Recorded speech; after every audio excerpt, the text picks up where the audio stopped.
Sveiki! Su jumis Sąmoningų mamų bendruomenės įkūrėja Giedrė Veličkienė.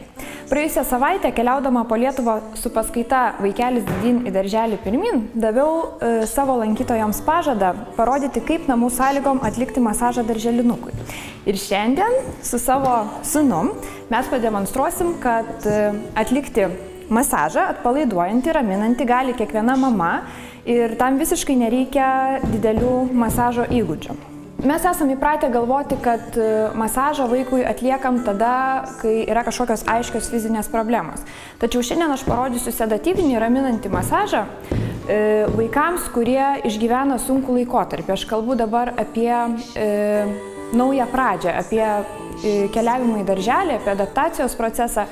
Jeigu pastebėjote, kad grįžęs iš darželio namo jūsų vaikas tapo dirglus, piktas, nervingas, galbūt pastebėjote, kad sutriko jo miegas, galbūt atsinaujino šlapinimasis į lovą, atsirado kažkokių tai elgesio problemų, galbūt vaikas pradėjo neadekvačiai reaguoti į aplinkos veiksnius, reikėtų sąmoningai bandyti vaikui padėti. Pats geriausias metodas, kurį gali panaudoti mama, kad padėtų savo vaikui, tai yra rankų prisilietimas, masažo terapija. Dėl to, kad mielosios nepamirškite, mūsų delnuose, kiekvienos mamos, kiekvieno žmogaus delnuose yra neribota galia. Galite tai vadinti mamos meilę, galite tai vadinti reiki, galite tai vadinti gydomąją energiją. Tai yra nepaprastai didelis potencialas, todėl išnaudokite jį. Masažą galite atlikti tiesiog nenaudojant jokio aliejaus, tačiau rekomenduoju tam, kad pasiekti geresnį efektą, naudoti visgi šalto spaudimo, nerafinuotą ekologišką aliejų. Aš visą laiką naudoju saldžiųjų migdolų aliejų, tai yra pats švelniausias, vaikam labai tinkamas, gerai susigeriantis masažinis aliejus. Aišku, nepamirškite, kad tai turi būti aukštos kokybės produktas, tikrai ne tai, ką mes vartojam virtuvėje. Jeigu pastebėjote, kad jūsų vaikui pasireiškia miego sutrikimai, klajonės kažkokios per miegą, baisūs sapnai, ar vaikas tiesiog tapo labai jautrus, galite panaudoti levandų eterinį aliejų. Jisai tradiciškai yra naudojamas miego sutrikimams šalinti, raminti nervų sistemai. Aš jį labai myliu ir mano sūnui jis iš tikrųjų labai gerai veikia. Į 50 ml augalinio aliejaus įsilašinam 10 lašų levandų eterinio aliejaus.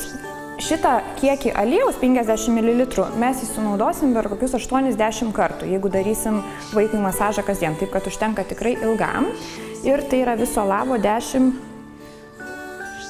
lašiukų eterinio aliejaus, visiškai nereikia daugiau. Kitas dalykas, jeigu pastebėjote, kad vaikui atsirado šlapinimasis į lovą, jeigu atsirado elgesio problemų, vaikas nuolatos jaučiasi piktas, sudirgęs, galite panaudoti mandarino eterinį aliejų. Mandarino eterinis aliejus aromaterapijoje vadinamas vaikų gelbėtoju. Tai yra balansuojantis, harmonizuojantis aliejus ir padeda vaikams subalansuoti savo emocijas, kad nebūtų nei per daug aktyvus, nei per daug nuramintas. Va, tai Arvydėli, ar jau galiu tave masažuoti? Va, aš turiu savo manikeną, patį geriausią. Arvydėlis prie masažo yra pripratęs. Nepamirškite, kad jūsų vaikas gali reaguoti ne visiškai taip, kaip jūs tikitės, nes mes įsivaizduojam, kad masažas turi būti kažkokia tai nuostabi atsipalaidavimo procedūra. Vaikas gali išdykauti, žaisti, gali gulėti visiškai ramiai, bet jūs tiesiog atlikit savo darbą. Labai svarbu, kad masažo metu jūsų pačių nugara nepavargtų, todėl įsitaisykite patogiai. Aš turiu, kadangi tokį patogumą kaip masažo stalas man yra labai paprasta, bet jūs galite masažą atlikti tiesiog ant miegamojo lovos, ant sofos ar tiesiog pasiėmus vaiką ant rankų. Tai nebūtinai turi būti horizontali padėtis, darykite taip, kaip jums atrodo geriausia. Vis tiek esmė yra jūsų prisilietime. Gerai.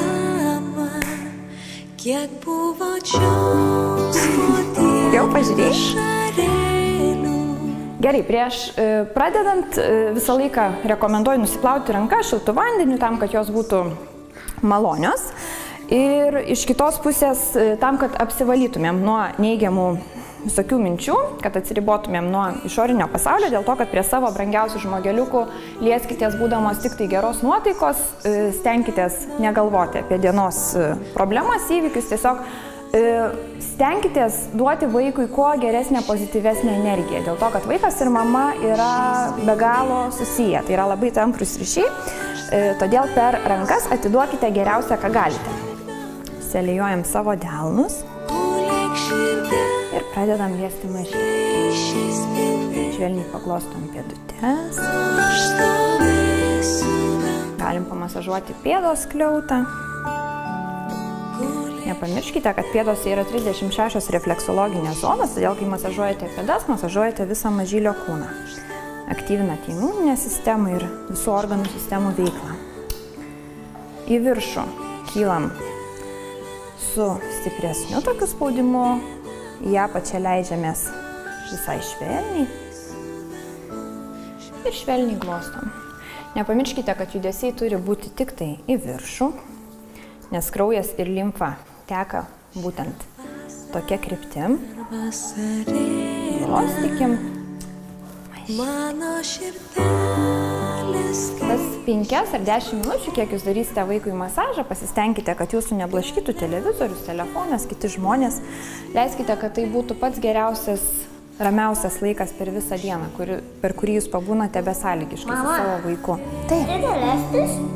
Galėsi? Galite tą laiką išnaudoti tiesiog padainuodamos savo vaikui, dėl to, kad tai bus dviguba terapija, mamos balsas ir mamos prisilietimai turi nepaprastą gydomąją galią. Gal padainuojam? Myluosiu aš vaikelį, myluosiu aš tave, kaip smagu, kaip gera, kad tu esi šalia.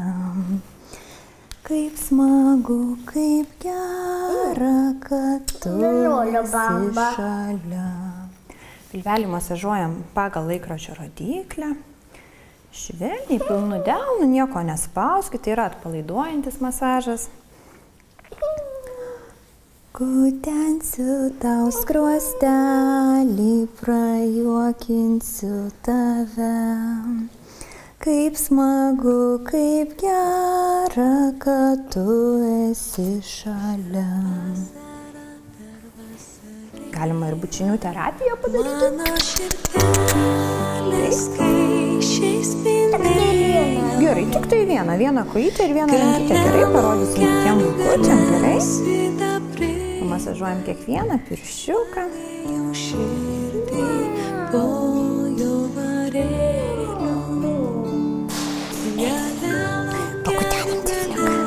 Pakutenam delniuką.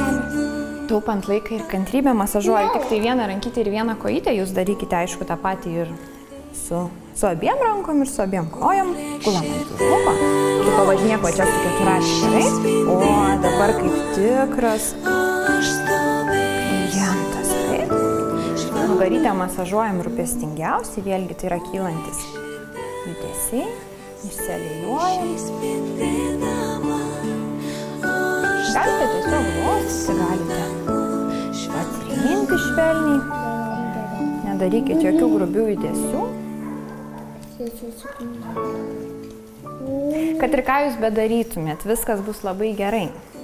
Dėl to, kad esmė yra ne pačia masažė, bet ne masažo technikoje, tačiau jūsų rankų prisilietime. Vaikui pradėjusiam eiti į darželį labai trūksta namų, labai trūksta mamos ir mažam vaikui paaiškinti kažką tai galbūt yra labai sunku, tačiau parodyti veiksmais galima labai efektyviai. Tai vat masažas yra pati geriausia priemonė perduoti vaikui žinutę, kad jisai yra reikalingas, mylimas ir kad jūs juo tikrai rūpinatės. Gerai labai. Gerai. Į viršų braukiu stipriau, o grįžtu vos glostant. Galite pamasažuoti su namais.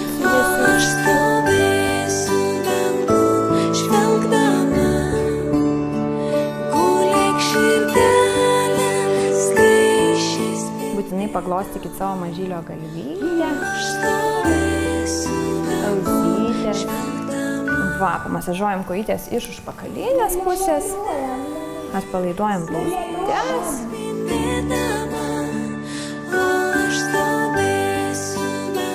Baigus masažą galite dar pratęsti šitą terapiją, tiesiog padaryti labai lengvą švelnią mankštelę kartu su savo mažyliu. Pasikabinam mylu. Pasikabinam save mylu.